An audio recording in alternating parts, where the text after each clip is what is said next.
Last week brought us several big updates with Star Citizen and Squadron 42 monthly reports.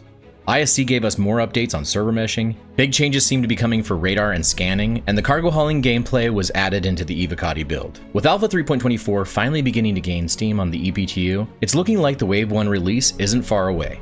If you love to discuss the game's future and enjoy seeing all of the great sim gear and peripherals in the market, smash that like button and consider supporting the channel by clicking that subscribe button so you can stay informed. Welcome back to Last Week in the Verse. CIG was busy all last week with bug fixing and optimization for Alpha 3.24. On Monday, their first patch for the week made changes to master modes and atmosphere, and they did some flight controller retuning, which brought adjustments to a variety of ships, including the Valkyrie, Raft, Spirit A1 and C1, Star Runner, Starfighter, the Starlifter and its variants, Buccaneer, Caterpillar, Starfarer, and the Cutlass along with all of its variants. With this change, they aim to enhance the flight experience and balance the handling of these ships in atmospheric conditions. Next, they did some polishing for the soft death breaching. For those intense moments when a ship is in soft death state, exterior doors now have a default breach amount set to 100. This update includes specific tweaks for the Cutlass, Freelancer, and Constellation, ensuring consistency and better gameplay balance during boarding actions. Managing mission-critical items just got easier as well, with the addition of mission item filters to the freight elevator management. Now you'll be able to sort and locate mission items more efficiently, streamlining your cargo operations and mission logistics. They also made a significant change to the Asperia Prowler by reducing its emissions to better align it as a stealth dropship. This tweak will make the Prowler even more formidable in covert operations, giving pilots an edge in stealth missions. On Tuesday, they dropped their second patch, which had more bug and technical fixes. They also made further atmospheric flight controller retunings to the previously mentioned ships, and extended those changes to the Eclipse, Gladius, Hammerhead, Reclaimer, Redeemer, and the Avenger Stalker. This enabled them to yaw more effectively in atmospheric conditions, improving their maneuverability and control. They performed a polishing pass on the third-person camera for ships, resulting in smoother vibrations, and provided the same effect changes to the cockpit view and reduced overall HUD movement. This should hopefully result in a more visually pleasing experience. On Wednesday, their third patch carried on with more bug and technical fixes, and they made even further aerodynamic changes to ships to allow them to yaw even more effectively. The biggest change, however, came when they made an update that increased all of the small hangars to size 2, allowing size 3 ships to spawn in medium hangars. This means that ships like the Crusader Spirit will now be assigned to medium-sized hangars, providing more space and easier access for larger ships. As I often do cargo runs with the Spirit, this is an amazing change, and this has been needed for a long time. Finally, now I can actually land inside of a hangar without bumping into the sides of the walls. However, this change will also further streamline hangar operations and allow you to more easily move cargo and ground vehicles in your hangars. And finally, Friday delivered some big updates by adding new cargo hauling missions. With these new additions, you can now undertake a suite of legal missions focused on moving cargo containers between various locations. These hauling missions will be procedurally generated across the Stanton system, tasking you with transporting goods to jump points, stations in orbit, Lagrange points, landing zones, and distribution centers and outposts. But let's break down the mission flow. The current mission set includes 3 variants of cargo hauling missions: A to B, multi to single, and single to multi. Each variant comes in 3 different quantity grades: small grade, supply grade, and bulk grade. As usual, to access higher tier missions, you'll need to build up your reputation by completing introductory and smaller grade missions.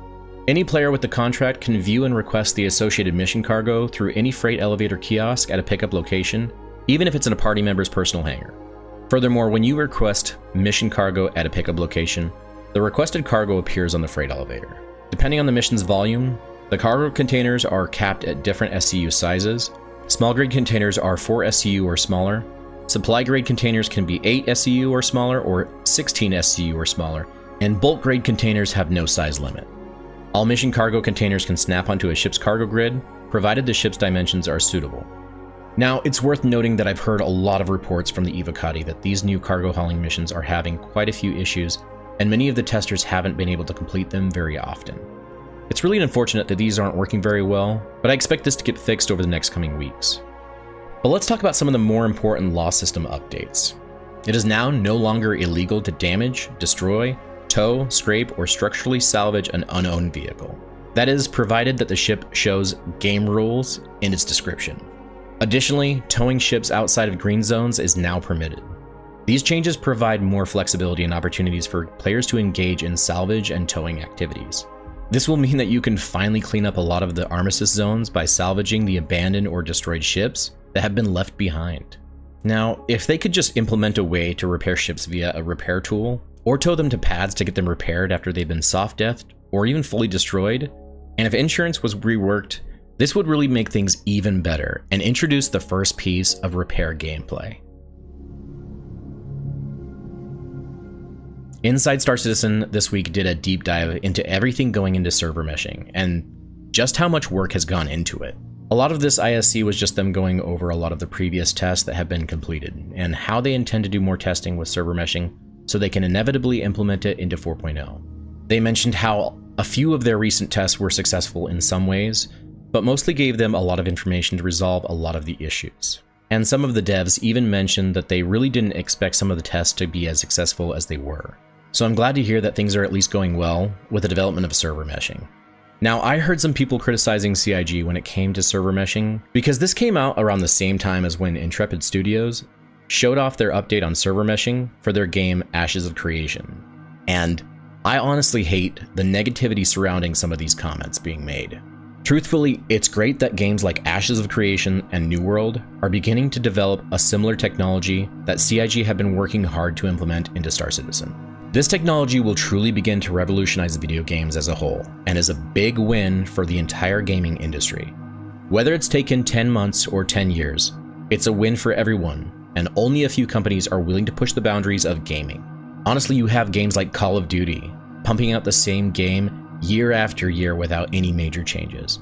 There's no major technology advancements, there's no massive gameplay changes, and week after week, pumping out skins for people to buy with real-world money. This is a world right now with tons of microtransactions, and no real game is pushing the boundaries further.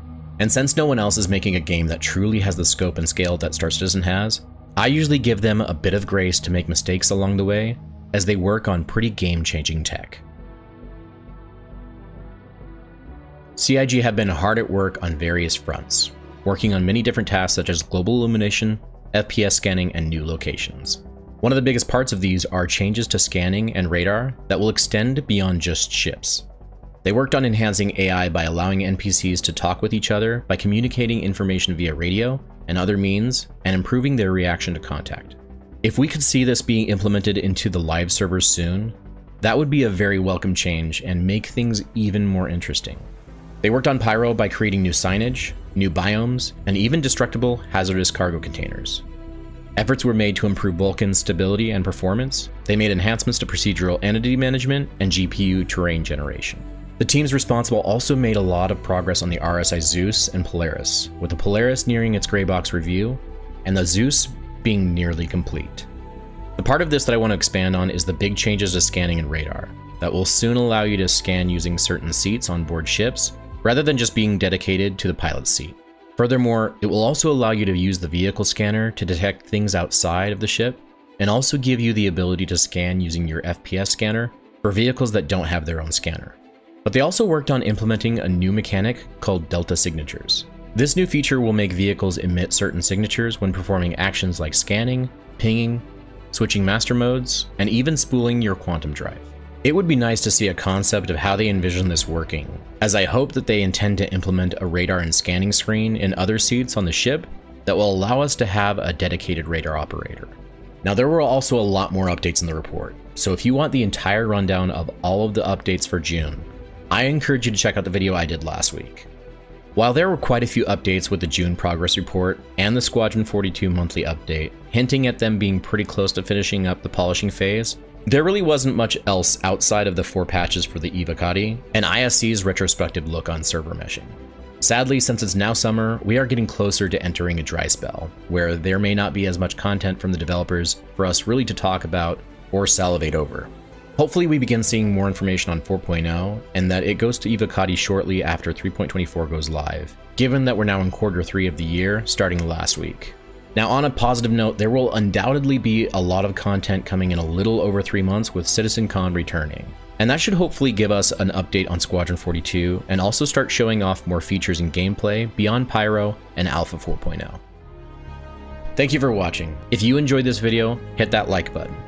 And let me know in the comments what you think of the upcoming changes to radar and scanning, and the new Delta signatures, as I would love to hear your thoughts. And if you're interested in seeing one of my reviews of the best joysticks to elevate your Star Citizen experience, then check out this video I did on the VKB Gladiator and XT Evo. Fly safe, pilots, and we'll see you in the next video.